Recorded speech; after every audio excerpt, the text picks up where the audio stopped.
ডিপ্রেশনে ভুগছেন, পেরেশানিতে আছেন, খুব বেশি দুশ্চিন্তায় আছেন, কোনো কিছু ভালো লাগছে না, আল্লাহর সাথে একটু কথা বলেন। আল্লাহ, আপনি আমার সৃষ্টিকর্তা, আপনি আমার মালিক, আপনার কাছে আমার ফিরে যেতে হবে। আপনার কত অবাধ্য হয়েছি, কত নাফরমানি করেছি, কত সীমা লঙ্ঘন করেছি, কত নির্দেশ অমান্য করেছি, কত নিষেধ লঙ্ঘন করেছি। আল্লাহ, এগুলোর জন্য পাকড়াও করলে আমার কোনো উপায় থাকবে না।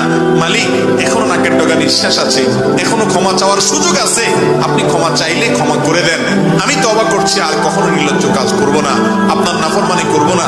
আপনি আমার অমুক পাপটা মাফ করে দেন, তমুক পাপটা মাফ করে দেন, আমাকে পাপ থেকে বাঁচায় রাখেন। আল্লাহ, আপনি আমাকে হেফাজত করেন। আপনি হেফাজত না করলে আমি নিজে নিজে বাঁচতে পারবো না।